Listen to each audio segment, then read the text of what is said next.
প্রলোভন দেখিয়ে এবার রীতিমতো প্রেস মিডিয়াকে কুসুম এবং আয়ুষের বিরুদ্ধে উস্কে দেওয়ার চেষ্টা করলো দেবলীনা। হ্যাঁ বন্ধুরা, ভিডিওতে লাইক দিয়ে দেখতে থাকুন। যে মুহূর্তে কিনা প্রেস মিডিয়ামের প্রশ্নের মুখে এক পর্যায়ে বিধ্বস্ত হয়ে পড়ে কুসুম এবং আয়ুষ, ঠিক সেই সুযোগটাকে কাজে লাগিয়ে দেবলীনা বলতে থাকে যে দেখো কুসুম, এবার আরও কিপ করে তোমাদের বিপদটা আমি বাড়াই। ঠিক সেই মুহূর্তেই যখন দেবলীনা একজন প্রেসের লোককে ডেকে এনে বলতে থাকে যে এই রইল টাকা, এর থেকে আরও বেশি দ্বিগুণ দেবো যদি কাজটা আপনারা সাকসেসফুলি করতে পারেন। এমন কিছু উদ্ভট সব প্রশ্ন ওদের দিকে ছুড়ে দিন যাতে করে কিনা ওরা লজ্জায় মুখ না দেখাতে পারে এবং আয়ুষ যাতে রীতিমতো নিজে থেকে বাধ্য হয়ে যায় কুসুমকে ওর জীবন থেকে তাড়ানোর কথা বলতে আপনাদের সামনে। ঠিক সেই মুহূর্তে যখন প্রেসের লোকেরা হঠাৎ করে আয়ুষের কাছে এসে বলতে থাকে যে তাহলে কি আমরা ধরে নেব যে না আপনার স্ত্রী চরিত্রহীন নয়তো বা দুই পুরুষকে নিয়ে দু নৌকায় পা দিয়ে কী করলে বা আপনার স্ত্রী চলার চেষ্টা করে বলুন তো? যেখানে কিনা আপনার স্ত্রীর আমরা যতটুকু খবর পেয়েছি যে আপনার স্ত্রীর নাকি বিয়ে অবধি ঠিক হয়ে গিয়েছিলো, পাকা কথা হয়ে গিয়েছিলো, সেখানে কিনা আপনার স্ত্রীর যেখানে কিনা সঞ্জয়বাবুর স্ত্রী হওয়ার কথা ছিল সেখানে কিনা বিয়ের পিড়িতে হঠাৎ করে বর কী করে বদলে যায় বলুন তো আয়ুষ্মানবাবু?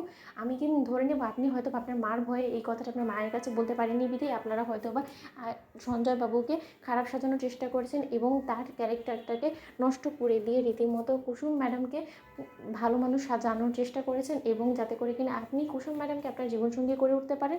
কি আমরা কি সেটাকে সত্যি বলে ধরে নেব? এবং আপনি যে এত বড় একটা ধড়িবাজ মেয়েকে বিয়ে করেছেন তার প্রতি আপনি কি বিন্দুমাত্র লজ্জিত বোধ করছেন না? ঠিক সেই মুহূর্তে আয়ুষ বলতে থাকে এইসব কী সব উল্টোপাল্টা প্রশ্ন করছেন আপনারা? বলুন তো কে বলেছে আমাদের আগে থেকে প্রেমের সম্পর্ক ছিল বলুন তো?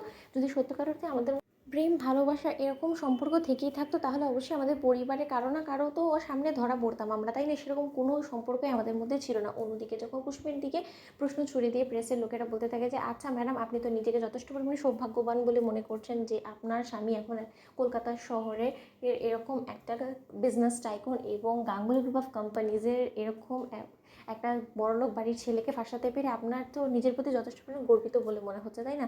ঠিক সেই মুহূর্তে যখন কুসুম বলতে থাকে যে আপনারা এইসব কী উল্টোপাল্টা মন্তব্য করছেন বলুন তো? আমার সঙ্গে যা কিছু হয়েছে সেই জায়গাতে আপনারা ছিলেন না, তাহলে আপনারা কী করে এই সকল কিছু সম্পর্কে বলতে পারছেন এরকম করে বলুন তো?